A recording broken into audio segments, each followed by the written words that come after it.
35 years after independence from white minority rule, Namibia has sworn in its first female president. Netumbo Nandi-Ndaitwah won the November election to become one of just a handful of female leaders in Africa, following in the footsteps of Ellen Johnson Sirleaf of Liberia, Joyce Banda of Malawi, and Samia Suluhu Hassan of Tanzania. In her long career, Nandi-Ndaitwah has served as Vice President, Foreign Minister and Deputy Prime Minister. But she isn't just a veteran politician. She's a former freedom fighter who joined the liberation movement as a teenager and rose through the ranks of SWAPO, the party that led Namibia to independence and has ruled ever since. Now, at 72, she leads a country still marked by deep divides. White Namibians, less than 2% of the population, own most agricultural land. Youth unemployment is close to 45%, and the nation's wealth, from diamonds to uranium, remains concentrated in the hands of a powerful elite. Nandi-Ndaitwah inherits a nation facing the unfinished business of the past, the challenges of the present, and the hopes of its people for the future. As one of her first decisions in office, she signaled a rare shift in gender power dynamics on the continent, appointing a cabinet made up mostly of women. But will that team be enough to reignite trust in a party many say has lost its way?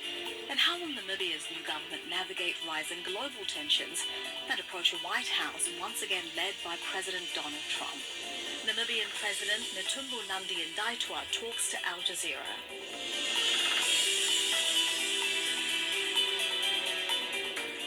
Namibian President Netumbo Nandi-Ndaitwah, thank you for talking to Al Jazeera. Congratulations on your victory. You have long served your country from a teenage freedom fighter to the top executive office. How do you feel? And what do you plan to do with that opportunity? Your presidency is historic, it's symbolic, but symbols alone don't change societies. How do you plan to translate that symbolic victory into real change for people in Namibia, especially the most vulnerable? I feel an honor and privilege that the people of Namibia have given me this opportunity.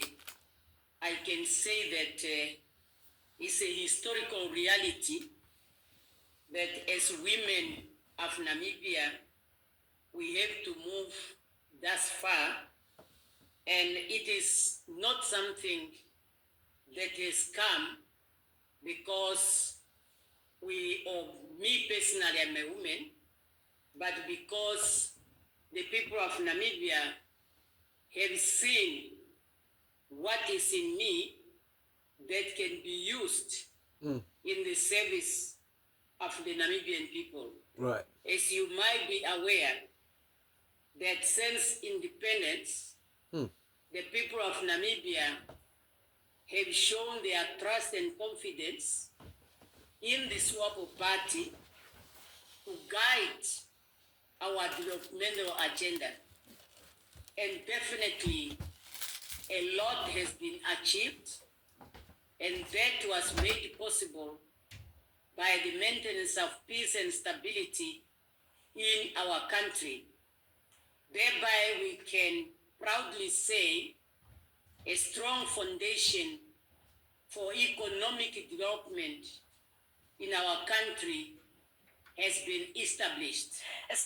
But I'm sorry to interrupt, established, but I'm sure you will agree that there is a long way to go, and your rise comes at the same time that SWAPO's popularity has significantly declined, and liberation parties across the region, from South Africa's ANC to Mozambique's Frelimo, are losing youth support. How will your presidency be different from previous governments?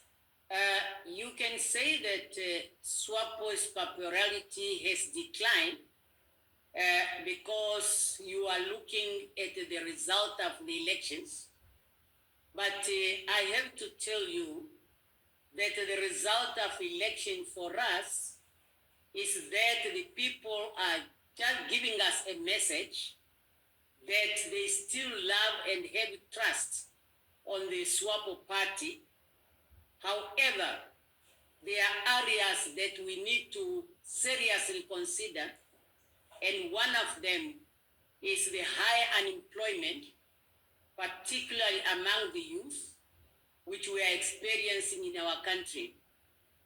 And one has to really understand, how did we reach at that high unemployment?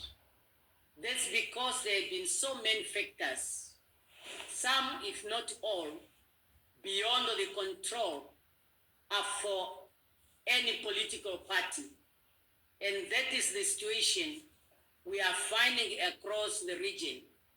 One of them, as you know, our economies are still growing, and agriculture, which is known historically all over the world, that is the basis for economic development.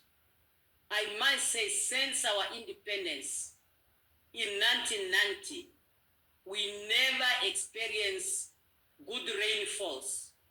It's either a drought or too much water, like what we are experiencing this time around.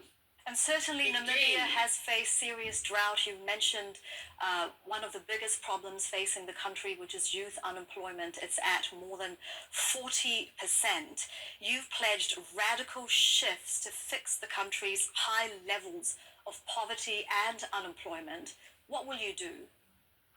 Yes, as we have said it in our 2024 election manifesto, that we are going to refocus on the sectors that we see, and we have learned over the years that those are the sectors that can grow the economy and create the necessary jobs.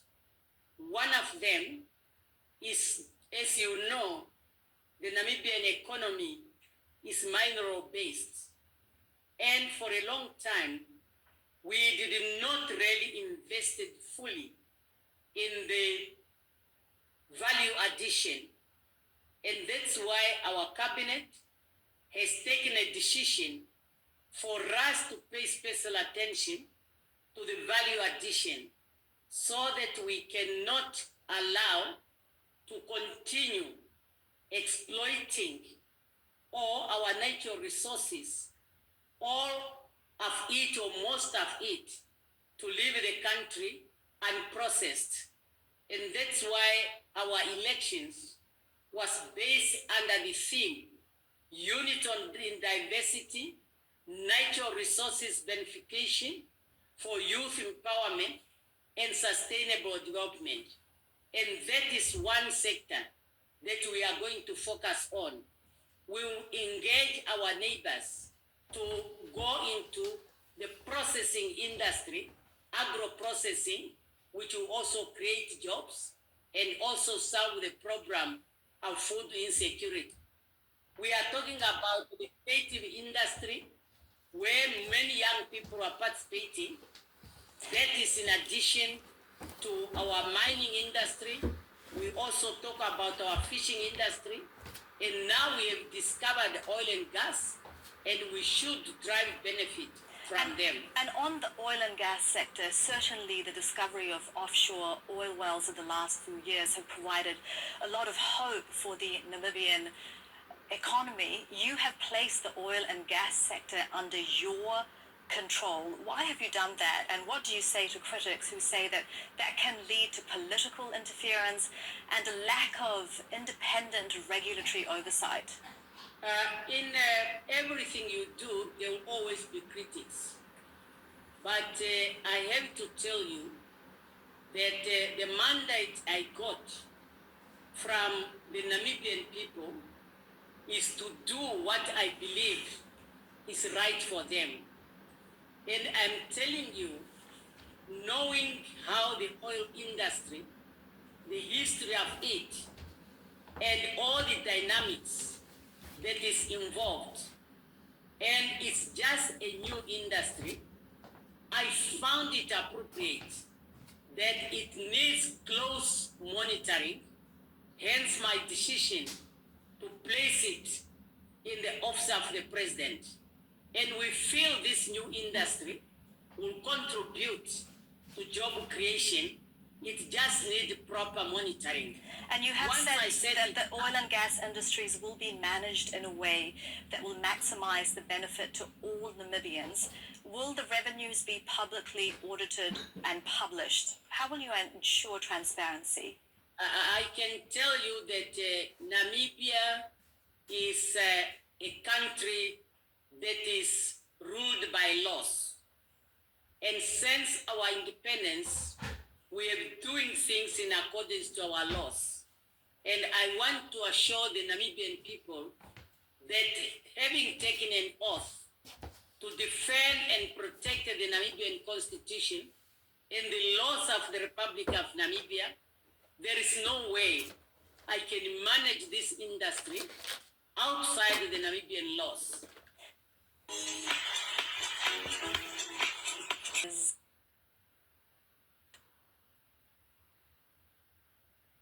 Was 35 years after independence, Namibia is one of the most unequal countries in the world, and there are some people who say that the laws that are in place haven't worked to make it a more equal society. White Namibians, less than 1.8% of the population, own around 70% of agricultural land. You have reaffirmed the willing buyer, willing seller model, but hasn't that strategy failed? Why are you sticking to it? Yeah, we are not really sitting to it. First of all, the management of the land is also part of the implementation of our constitution, that part of the property rights. It is true and is known by many who have been following the history of Namibia that at the time of our independence, much of the land was under the hands of individuals. And land being part of the property, and the constitution is very clear on the properties, we had to develop laws, and we started with the willing buyer, willing seller, that we realized it was not working. And we went further after the land conference to introduce the land tax and also to focus on the absent land owners. And some have managed to surrender the land, where those who were landless were settled. Government has also acquired some land and people were resettled. However, there is still a gap. And now we have developed the programs where we can implement the constitution through expropriation. And currently, our land bill is on its way to Parliament, and that is the one that is going to guide us to the next strategies of ensuring that there is a balanced land distribution. So can we expect something more assertive? Can we expect in the land distribution bill that you're working on that it will be more assertive to guarantee that there is a more equal distribution of land in Namibia? Yes, we are aiming to that. And I have also to tell you that when we talk about land in Namibia, we are not just talking about the agricultural land. We are also talking about land in municipal areas where people have to build their houses.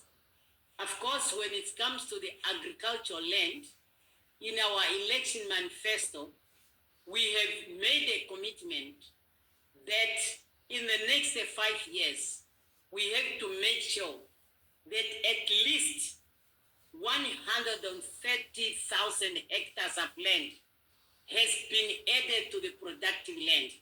Because the most important thing when we are talking about the land is for us to ensure that we make land available and at the same time we will make it productive.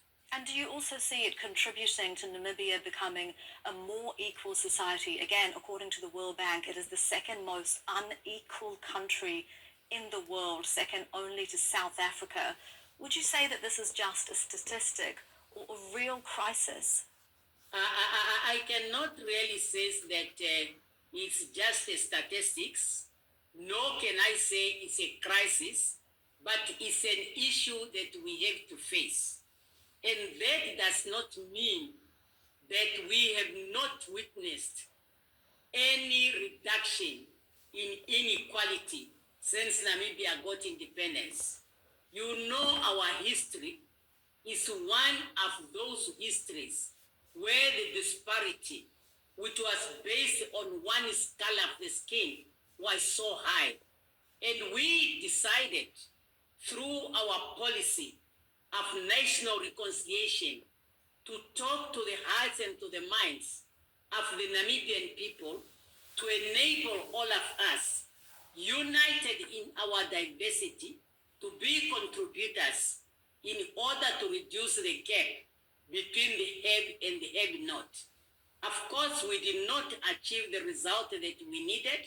However, that's why we are now in the process where we have to refine, and we know that creating jobs for Namibians who are unemployed is one area that can enable us to reduce the gap between the have and the have-not. Madam President, you've brought up Namibia's past, and certainly Namibia has been in conversation with Germany about reparations for colonial era atrocities. The last German figure of 1.1 billion euros wasn't acceptable to the Namibian parliament. What is the status of those discussions now? And does Namibia have a figure that would be adequate? If you want to make it, you are very much right.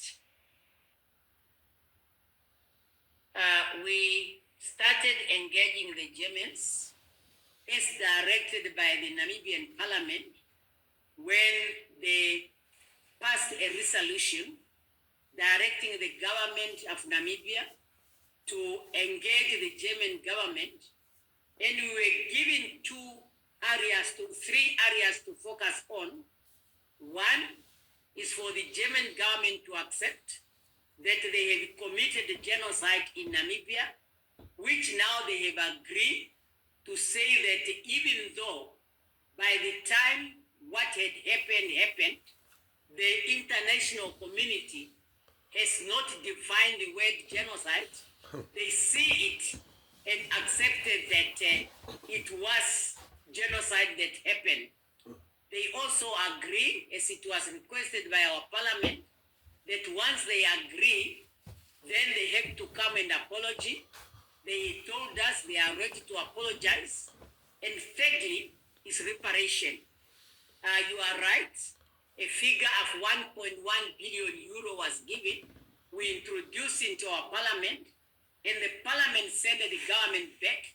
We engaged the Germans, and where we stand now, the Germans have undertook to increase or to give additional resources as part of the reparation, if they say endowment, to what had happened between our two countries. Namibia, we had our election in November, and our new government was just put in place on the 22nd when the new cabinet was established. And then now for the Germans, they also had elections. And once the two governments are now fully established, we will then resume.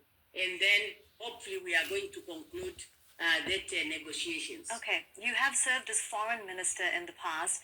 How do you plan to work around the current global stage, especially with major players like the US? United States of America is one country that Namibia has established diplomatic relations since our independence. And America is one country that is also having business interests. And as we mentioned earlier on about the new industry, which is the oil industry, they also have interest. USAID was providing $40 million in HIV AIDS relief alone to Namibia last year. And Namibia has one of the highest prevalence of HIV AIDS in the world, with 13% of the adult population suffering from one or the other. It's made huge gains against the disease in recent years. Are you worried that some of that progress can be undone? Not really to the extent that one might expect, but any change might have some impact immediately. But I have to tell you that we have really made a very good progress when it comes to the management of HIV/AIDS.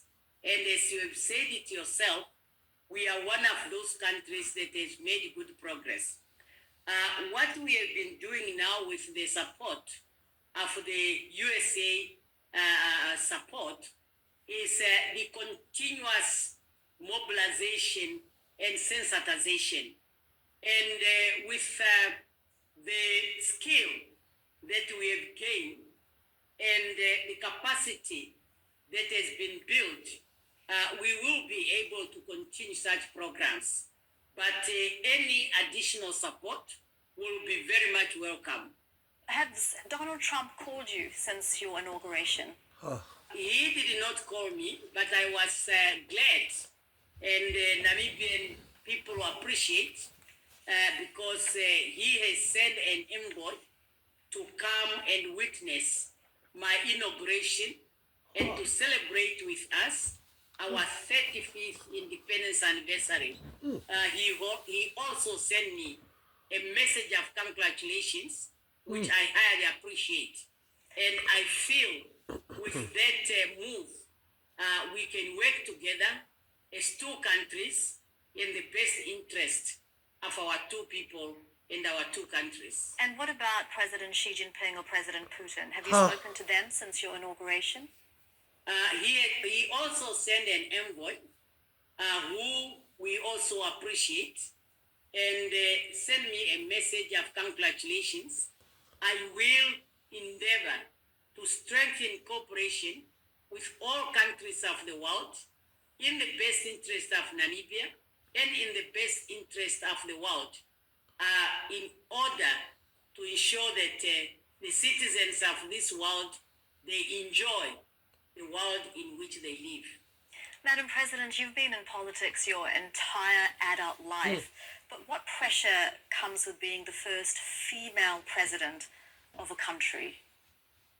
Oh, jingle bells, jingle all the way. Pressure, if any, is just, I believe, is the pressure which any head of state would experience. First, as I mentioned, we are in the world which is characterized by so many things happening, and some of them are beyond the control of a human being, like the impact of the climate change. Now, when you have such a situation, it's a pressure that is put on the head of states to ensure to it that you can guide your people to survive in such a situation. The whole world is just recovering from the COVID-19 pandemic. We don't know what is going to be the next crisis coming. Again, we are seeing tension in different parts of the world, both in Africa and outside. Those are not good signs. But as leaders of the world, we have a responsibility to manage those issues as they are coming up. For me, as a president of Namibia, the Constitution of the Republic of Namibia make it very clear that any conflict must be solved peacefully. Hence, we continue to encourage a dialogue in any part of the world where there are conflict, either internal conflict or conflict between member states. And that will continue to be a guiding principle for us and to appeal within the multilateral system that we must encourage dialogue in order to save lives and properties of the citizens of the world. You joined the liberation movement at just 14. Now at 72, you are Namibia's president. Wow. Looking back, what would you say to that 14-year-old girl? And what is your message to young girls around the world today? Nice question. I've grown up in a colonial environment, and that environment has taught me to hate, to be oppressed. That environment has given me the value of valuing other people and not to look down upon others, because I didn't like it when during the colonial time, because of your skin, you are being seen as a second citizen. And that has made me to fight for the liberation of Namibia. And that is why up to now, I really feel strong that self-determination is very fundamental and needs to be protected and need to be assured. And that is why I have to be part and parcel of the liberation struggle of Namibia, not because I hate the whites, I don't hate them. They are part of us, they are Namibians, but it's the system. So now for a young child who's growing in an independent country, in Namibia and the world over, use that opportunity to bring out your talent in the interest of everybody, to contribute to the well-being of your people, to contribute to the development of your country. You must bring out your talent. Do what your talent is telling you, and do it with focus, do it with honesty, do it with integrity. And in that way, you will be contribute meaningfully to the development of your country and to the well-being of your people. And you will be happy. There is no person who cannot be happy when you are doing good to the other people. Namibia Nandi Ndaitwa, thank you for talking to Al Jazeera. Thank you for giving me this opportunity. You are always welcome.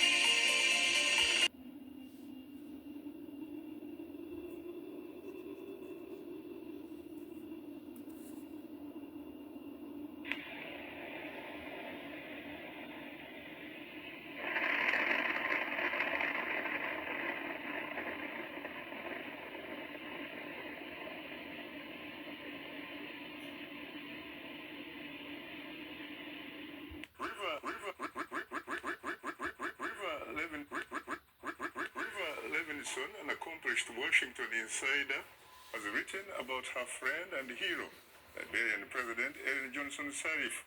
My colleague Paul Cisco has more. Liberian President Ellen Johnson Sirleaf goes by many names, ranging from Madam President to, from her critics, warmonger. Forbes magazine ranks Liberia's Iron Lady as 83rd on its annual list of the most powerful women in the world. She's the only African on the list. Absent from the list is American K. Reba Levinson. More on her later. True reconciliation means Ellen Johnson Sirleaf is Africa's first woman president.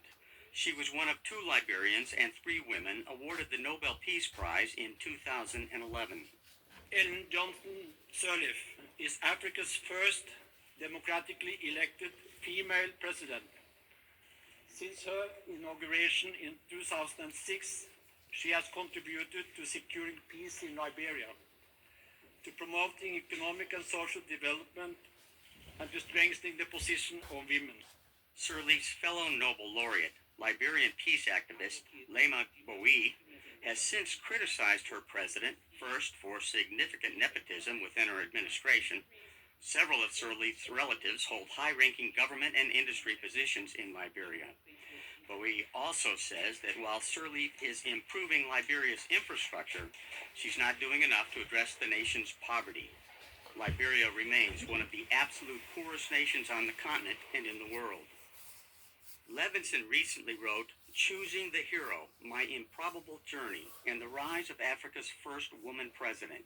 It chronicles her life and times with the Liberian president, their relationship and friendship. After two failed attempts and placing second in the 1997 Liberian presidential election, won by Charles Taylor, Sirleaf rebounded to win the 2005 election. President Sirleaf took office on January 16, 2006. I want to officially welcome President Sirleaf to the Oval Office. Africa's first female president and Liberians have long shared good relations with the United States. What we've seen is a continued determination on her part to have a full accounting of some of the tragedies that took place earlier, making sure that the country is refocused on development, being willing to tackle corruption, which obviously plagues not just Liberia, but countries throughout the continent of Africa. She has been committed to rule of law. She's made strides in reforming her judiciary. We inherited a broken country, devastated by war, people displaced, infrastructure broken, institutions dysfunctional. But we said that we were going to make Liberia rise again. Her critics accused President Sirleaf of being too close to Washington. I come today on behalf of the Liberian people to say that we've made a lot of progress in that commitment. Levinson's newly released book chronicles her behind-the-scenes lobbying for the formerly exiled Sirleaf in Washington, D.C., as well as her difficult on-the-ground work in Liberia to help Sirleaf become head of state for the West African nation. Paul Sisko, VOA News, Washington. President Astic Selassie, who was earlier serving as the foreign minister. Now he replaces 74-year-old Sahle-Work Zewde, who was Ethiopia's first female president. Now her exit leaves Africa with only one female head of state as of now. Zwewde's appointment was seen as a monumental in Ethiopian politics. But things reportedly changed in recent years, and the rift erupted between the two. Reports suggested that she had been critical of certain government decisions, particularly those impacting social and political stability.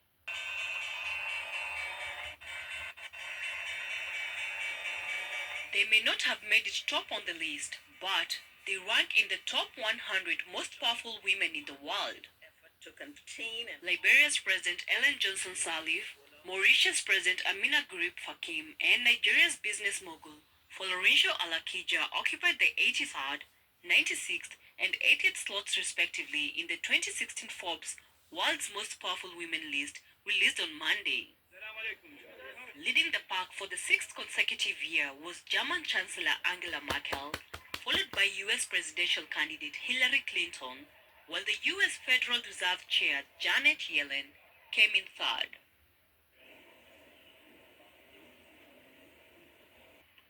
The representation and participation of women in national politics has increased over the years. Africa has not been left behind, with a shift from the once only male-dominated office now having some female representation. Although Africa needs more female leadership, we can enjoy the progress already made by celebrating, encouraging, and welcoming more female heads of state to the presidency. Welcome to Tunacheki, and in today's video, we will look at the top 10 female African presidents. Before we get into the video, remember to subscribe and ring the notification bell so that you don't miss out on any of our videos. Number 10. Ivy Motsepe-Cassaburi served temporarily as the acting president of South Africa when the president and his vice were out of the country for 4 days in September of 2005. She was also selected by the cabinet to serve as the constitutional and official head of state for an interim period of 14 hours on September 25th, 2008. This was a period between the resignation of the current president Thabo Mbeki and the taking of office of Kalema Motlanthe. Number 9. Rose Francine Rugombe, interim president of Gabon, June 2009 to October 2009. Rose Francine Rugombe served as interim president of Gabon from June 2000 to October 2000 after the death of President Omar Bongo. As president of the Senate at the time, she automatically became the head of state because she was constitutionally the first in line for presidential succession. Number 8. Sylvie Kiningi, acting president of Burundi, February to October 1993. The first female president in Africa was Sylvie Kiningi. She was the Prime Minister of Burundi from February 10, 1993 to October 7, 1999. During this period, she served as the acting president of the country from October 27, 1993 to February 5, 1994, when the incumbent president, Melchior Ndadaye, was shot together with 6 of his officials. After his death, Kiningi gathered 15 ministers to continue to govern the country, thus technically making her the first female president on the continent. Number 7. Agnes Monique Osan Belepo, acting president of Mauritius, March-July 2012 and May-June 2015. Agnes Monique Osan Belepo was the acting president of Mauritius from March 31st, 2012 to July 21st, 2012. This was the transition period between the resignation of the current president, Anirudh Junoth, to the inauguration of the new president, Kailash Pureg. She served again as acting president between the resignation of Pureg and the inauguration of the new president, Amina Gurib, from May 29, 2015 to June 5, 2015. Number 6. Samia Suluhu Hassan, President of Tanzania, March 2021 to present. Samia Suluhu Hassan is the first female president of Tanzania and joins the ranks of Sahle-Work Zewde as the only other current female president on the continent who are amazingly both from East Africa. She was sworn into office on March 19, 2021, after the sudden passing of the former Tanzanian president John Magufuli. Prior to being selected as Magufuli's running mate, Hassan was an avid journalist and activist in Tanzania. Number 5. Joyce Hilda Banda, President of Malawi, April 2012 to May 2014. Joyce Hilda Banda served as President of Malawi from April 7, 2012 to May 31, 2014, following the death of President Bingu wa Mutharika. She was the country's 4th president. She was also the country's first female vice president, May 2009 to April 2012. In 2014, Forbes named President Banda as the 40th most powerful woman in the world and the most powerful woman in Africa. Number 4. Catherine Samba, acting president of Central African Republic, January 2014 to March 2016. Catherine Samba Panza was the acting head of state of the Central African Republic from 2014 to 2016. She became interim president when rebel leader Michael Jotodia resigned from his self-appointed presidency. Before she took on this role, she was the mayor of the capital city Bangui from 2013 to 2014. Number 3. Amina Gurib Fakim, president of Mauritius, June 2015 to March 2018. Amina Gurib Fakim was the first female president of Mauritius from 2015 to 2018. She was selected to be a presidential candidate in 2014 following the resignation of the president Kailash Pureg. She was unanimously elected president by the National Assembly. Number 2. Sahle-Work Zewde, President of Ethiopia, October 2018 to present. Sahle-Work Zewde is the first elected female president of Ethiopia. She took office on October 25, 2018, after being unanimously elected by members of the National Parliamentary Assembly. Prior to her election as president, she worked as special representative of United Nations Secretary General Antonio Guterres to the African Union and head of the United Nations Office to the African Union. And the number 1 spot for current female president who served office the longest goes to Ellen Johnson Sirleaf, President of Liberia, January 2006 to January 2018. Ellen Johnson Sirleaf is Africa's first elected president who served 2 consecutive terms after winning the 2005 and 2011 presidential elections. She had initially run for presidential office in 1997 against Charles Taylor, but she lost. During her tenure, she was also elected chair of the Economic Community of West African States in June of 2016. Thanks for watching. Please Would think that we, as a nations, as countries, we are realizing that just as men, women can also hold the position of authority. Do you feel that there are extra expectations from you, considering that you are a female leader? Unfortunately, the emphasis now is not on the Tumba the person. The emphasis is on women. But if anything then happen, like what it can happen in any administration under men that we see them, they will also, those who will not talk about Netumbo, but rather says, look at women. So that's to a certain extent is a pressure, but I would want to lead in the way I feel is the best for the Namibian people. We saw what recently happened in Nigeria. Senator Natasha Akpoti-Adwagan says she's been facing sexual harassment at work. So I wonder what goes through your mind when you hear stories like these, especially in relation to this particular topic. We are hearing it all over the world, that women are being sexually victimized. You are hearing women being asked sex favor in order maybe to be employed or to be promoted. And of course, it's a very, very difficult issue to deal with because not all the victims are ready to come out, but we have to fight it. The laws are there, but the laws on themselves, they don't mean anything. It's people that have to implement. I would like us to talk about some of your country's challenges. Land reform is among them. We know that white people in Namibia continue to own the majority of agricultural land, which means that black people really don't have much of a say. This is troubling, is it not? Truly, land is a serious problem in this country. We still have some of our white citizens, and more particularly the absent land owners who are occupying the land. We have now a law on the land bill, which was only recently finalized in terms of drafting, and it is my hope and my wish that can help us to speed up the land redistribution. I have no idea you would have seen what happened to South Africa. President Cyril Ramaphosa spoke about land expropriation, and Donald Trump, the president of the United States, became extremely upset. Yeah, for us, one can be upset, but it will be a concern to me, it will be a concern to the government if something was done outside the Namibian laws. But if we are doing it in accordance to our laws, we will not allow interference. Youth unemployment remains a challenge. How are you looking to deal with this? You might be aware that Namibia is a mineral-based economy, and now we are saying value addition. We have to be serious about it so that we can create jobs for our people instead of just always exporting raw material. We have also to create jobs in other sectors like the creative industry. It's a very big industry. You can create jobs. So now our educational institution have to retrain our young people, rescale them, give them new skills so that they can be accommodated in the new industries that are coming up. Hello and welcome to this evening's edition of E-Prime. I am Daedran. Former Prime Minister Portia Simpson Miller holds nothing back in the premiere of her tribute documentary. The tribute film, titled A Journey, Break Every Rule, took viewers on a journey from the roots in a rural Woodhall, St. Catherine, and also showcases personal aspects of her life, including her marriage to Errol Miller, while touching on the shocking loss in 2016 of the general elections to JLP's Andrew Holness. During the film, Mrs. Simpson Miller paid tribute to renowned choreographer Professor Rex Nettleford. The viewing was held on Sunday at the Carib 5 Cinema.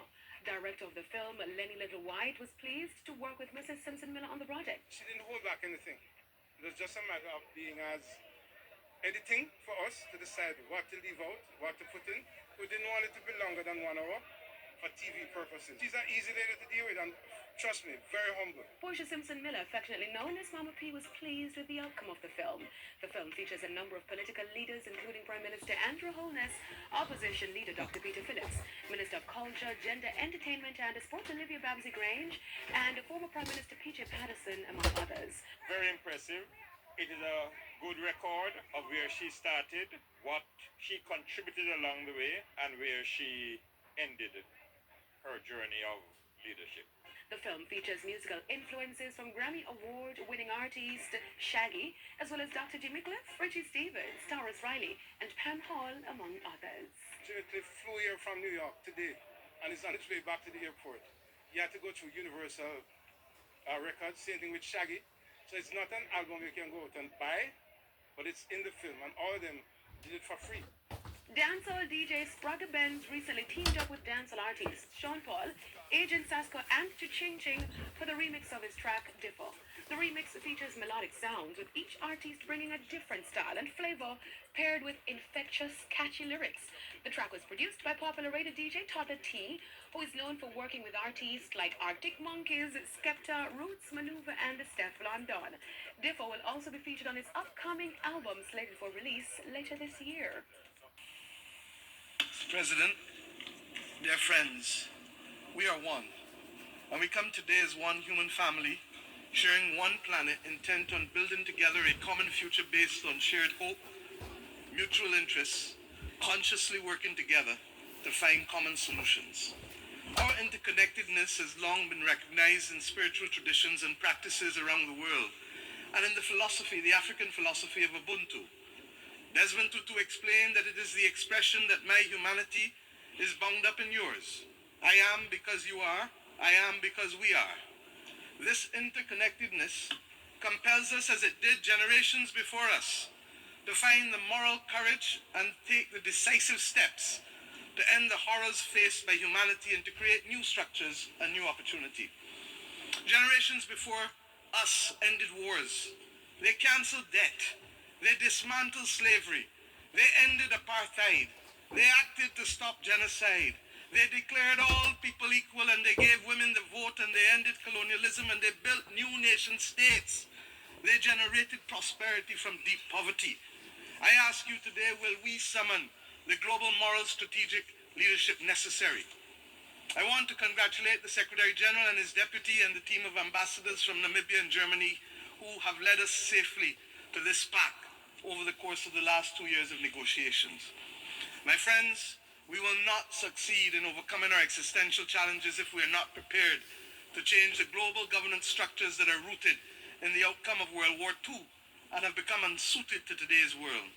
The distrust in our institutions of governance, the mistrust between the governors and the governed, will continue to foster social alienation the world over, at the very time that we need to find as many people as possible to shape a new world, not governance, but people. This approach to governance reinforces the notion that it is acceptable to have first-class and second-class citizens, a notion that we all find, I hope, repugnant. The tentacles of power today remain almost as it was a century ago. If, my friends, we do not create the space and the new voices are not heard, we will not secure the transformation needed to save people and to save planet. What the world needs now is a reset. What the world needs now is a little more love. A reset to embrace our common future. A reset that allows us to work together to navigate spaces together. We've seen the floods and the hurricanes, the droughts, the wildfires. They've affected us all. The failure to share the world's resources, which are more than adequate for everyone, will continue to drive us to war and to social disintegration and to migration. The absence of access to digital technologies and even basic electricity in Africa will condemn us to living in two separate worlds and may even, with AI, if unregulated, threaten completely the existence of human civilization as we know it. We know what the world needs, as I said. And what our people want to hear from us today is that we can overcome these challenges by working together, and that the visible actions that are necessary are being agreed today and tomorrow to secure the future in this pact. But our people know instinctively that this will only be talk unless there's a fundamental change in what we do and how we do it, in who is seen and heard in the corridors of decision making. And that is why we continue to propel the Bridgetown Initiative as a serious reform for changing the rules of the game, shock-proofing vulnerable economies, and indeed securing sufficient to have the SDGs and of course the climate crisis be confronted.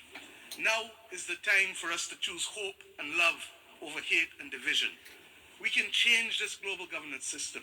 We can change the structure and focus of the international financial system. We can make both fit for purpose for the majority of world's people, not just a few. It doesn't require new technologies. It requires action and humanity, accepting that we are human together, that we are because of each other, and that we can, in this generation, secure the future of human progress. And I truly believe that we can, because we, the peoples of the world, have no other choice and no other planet on which to live. The only issue will be how quickly we can act.